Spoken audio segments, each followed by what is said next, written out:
A kú déédé àsìkò yìí. Kókó inú ìwé ìròyìn la mú wá fún yín láti inú àwọn ìwé ìròyìn ilé wa.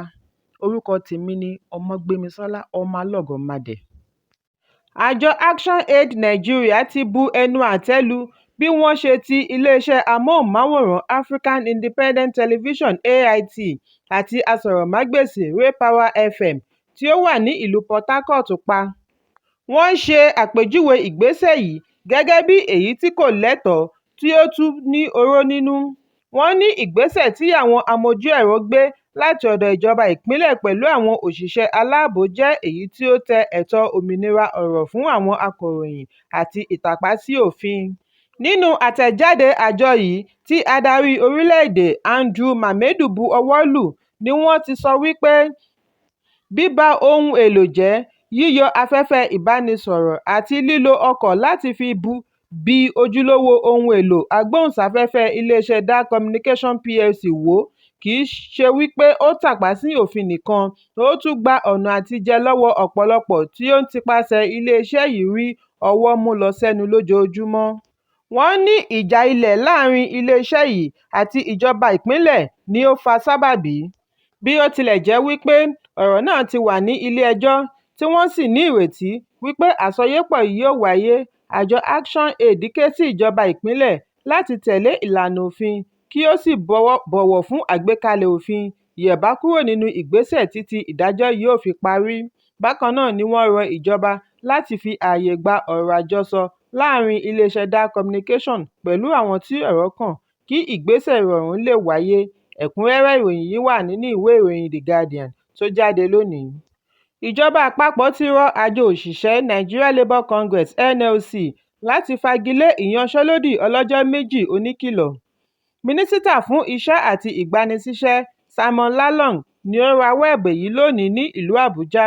Ó ní ìyanṣẹ́lódì yìí yóò ní ipa pàápàá jùlọ yóò fọwọ́ aago ìjọba padà sẹ́yìn pẹ̀lú gbogbo ìgbìyànjú wọn tí ó ń lọ lọ́wọ́. Bákan náà ni ó rọ àjọ NLC láti fún ìjọba ní àkókò díẹ̀ láti fi yanjú gbogbo ohun tí wọ́n ń béèrè.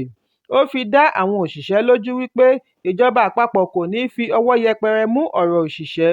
Wọn yóò tẹ̀síwájú nínú lílépa ìlànà òfin tí yóò pèsè iṣẹ́. Ó wá fìdí ẹ̀ múlẹ̀ wípé ìjọba kò lè ṣe ohunkóhun ní agbègbè tí ìyanṣẹ́lódì ti ń fi gbogbo ìgbà wáyé. Mínísítà fi kún un wípé iléeṣẹ́ wọn kò tíì gba ìtanilólobó ìyanṣẹ́lódì láti ọ̀dọ̀ àjọ òṣìṣẹ́ gẹ́gẹ́ bí ìlànà òfin, ṣùgbọ́n àwọn yóò ní ìpàdé pẹ̀lú àwọn adarí ẹgbẹ́ òṣìṣẹ́ ní aago 3 ọ̀sán òní láti lè gbégi dínà ìyanṣẹ́lódì. Ẹ̀kúnrẹ́rẹ́ ìròyìn yìí wà nínú ìwé ìròyìn The Guardian tó jáde lónìí. Ọ̀gágun Brice Uguema, adarí ológun adìtẹ̀gbàjọba tí wọ́n fi ààrẹ orílẹ̀-èdè Gabon Ali Bongo sí àhámọ́ ni wọ́n ti ṣe ìbúra fún gẹ́gẹ́ bí adelé ààrẹ lẹ́yìn ọjọ́ 5 tí wọ́n fi Bongo sí àhámọ́. Ayẹyẹ ìyànsípò yìí wáyé lónìí ní ọjọ́ Ajé ọjọ́ 4 oṣù kẹsàn-án ní ààfin ààrẹ tí ó wà ní Libreville pẹ̀lú àtẹ́wọ́ láti ọ̀gọ̀ọ̀rọ̀ èrò. Èyí ni àwọn ohun pàtàkì tí ó ṣe kókó láti mọ̀ nípa adelé ààrẹ tuntun ilẹ̀ Gabon. Àkọ́kọ́ ni wípé Uguema jẹ́ ẹbí Bongo, wọn a sì máa ṣe wọléwọ̀de. Ẹlẹ́ẹ̀kejì ni wípé ó jẹ́ ìbátan sí Ali Bongo tí wọ́n fi sí àhámọ́. Ẹlẹ́ẹ̀kẹta, wọ́n bí i sínú ìdílé ológun. Orílẹ̀-èdè Morocco ni ó ti kẹ́kọ̀ọ́ gboyè. Ìkẹrin, lẹ́yìn ìkẹ́kọ̀ọ́ gboyè, ó sìn lábẹ́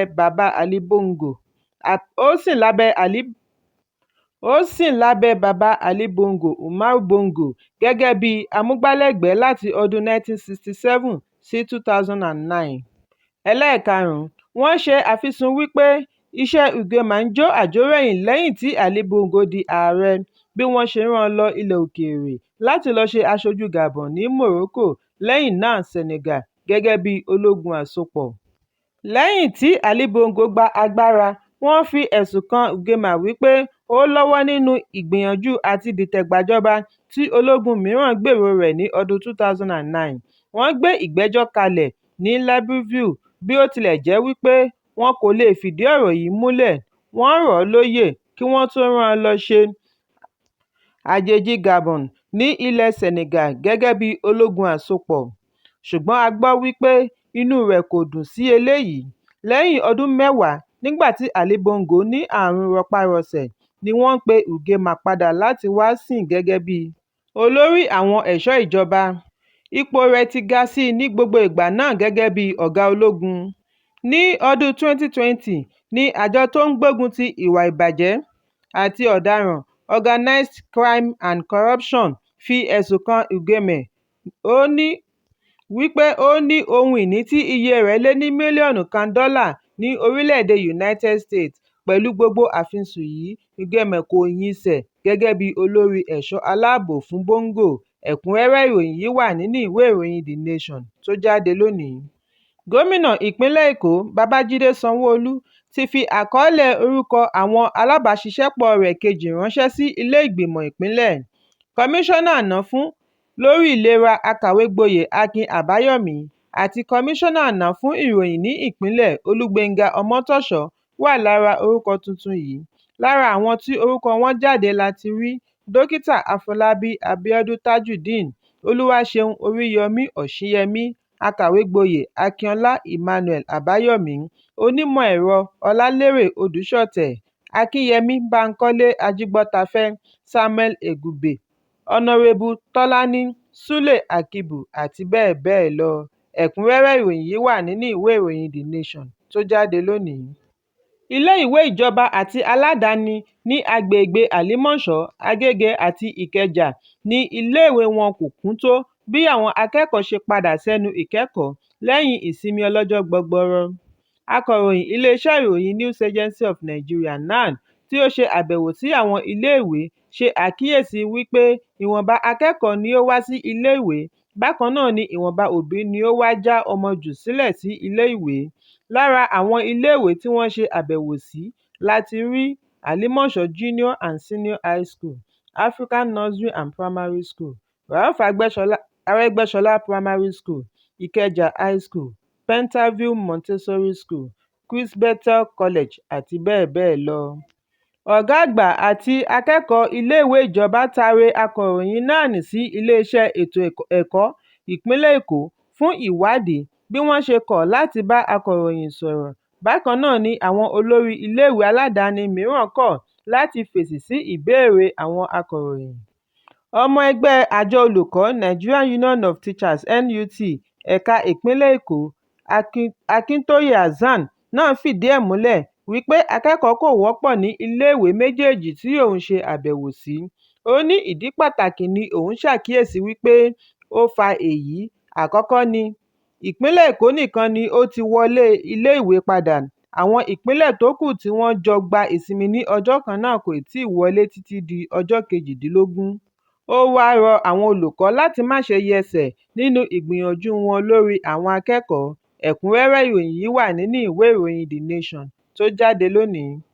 Àwọn olùgbé Màdúgùrí ìpínlẹ̀ Borno ti gbóríyìn fún aṣojú-ṣòfin ìlú Jèrè ní ilé ìgbìmọ̀ ìjọba àpapọ̀ Ọ̀nàrẹ́bù Ahmed Satomi fún títa jálá 100 lítà epo ní 340 náírà (430 naira) yàtọ̀ sí 637 naira tí wọ́n ń ta jálá epo ní Màdúgùrí. Àwọn olùgbé ṣe ìmóríyá yìí lánàá nígbà tí aṣòfin ta ọ̀pọ̀ epo ní àgọ́ epo 24 láàrin ìlú Maiduguri Metropolitan Council àti ìjọba ìbílẹ̀ Jèrè. Alámòjútó ìgbáyégbádùn fún àjọ onímọ̀ ẹ̀rọ National Automobiles and Technicians Association (NATA), Ibrahim Elma, nígbà tí ó ń gbóríyìn fún aṣòfin, rọ ará ìlú tí wọ́n nífọ̀n èékánná láàrin ìpínlẹ̀ láti wo àwòkọ́ṣe irúfẹ́ ìgbésẹ̀ Satomi kí wọ́n sì bu òróró ìtura sí ìṣòro ọ̀wọ́ngógó owó ọkọ̀ àti ohun èlò tí àyọkúrò ìrànwọ́ epo dá sílẹ̀. Ẹ̀kúnrẹ́rẹ́ ìròyìn yìí wà nínú ìwé ìròyìn Leadership tó jáde lónìí. Olú ilé-ẹjọ́ kòtẹ́milọ́rùn ní ìlú Àbújá ti sọ wípé ìgbẹ́jọ́ ilé-ẹjọ́ Tribunal lórí èsì ìdìbò ààrẹ yóò wá sí etí ìgbọ́ àti ojú ìwòran ọmọ orílẹ̀-èdè bí ó ṣe ń lọ lọ́wọ́ live broadcast. Ilé-ẹjọ́ ní àwọn yóò ṣe eléyìí láti fi ṣe ìgbélárugẹ ọwọ́ mímọ́, pàápàá jùlọ kí ọmọ orílẹ̀-èdè lè ní àǹfààní àti wò ó nínú kọ́lọ́fín wọn. Ọ̀gá àgbà Chief Registrar olú ilé-ẹjọ́ kòtẹ́milọ́rùn Umaru Bangari ni ó sọ eléyìí nínú àtẹ̀jáde. Ó ní wọ́n ti fi ìgbẹ́jọ́ sí ọjọ́ 6 oṣù kẹsàn-án ọdún 2023. Bákan náà ni ó sọ wípé àwọn tí wọ́n fi ọwọ́ rẹ̀ sọ̀yà nìkan bíi aṣojú ẹgbẹ́ òṣèlú àti agbẹjọ́rò ni yóò ní àǹfààní àti wọ ilé-ẹjọ́ ní ọjọ́ ìdájọ́. Ẹ̀kúnrẹ́rẹ́ ìròyìn yìí wà nínú ìwé ìròyìn Punch tó jáde lónìí. Kókó inú ìwé ìròyìn tòní kò ní jù báyìí lọ. Ẹ pàdé mi lọ́la fún àkọ́tún ìròyìn. Kí a tó lọ, ẹ má ṣaláì fi àríwísí yín ránṣẹ́, ìyẹn comment, kí ẹ sì bá wa subscribe sí ojúnà wa lórí YouTube kí Kókó Inú Ìwé Ìròyìn lè máa tẹ̀ yín lọ́wọ́ ní kíákíá.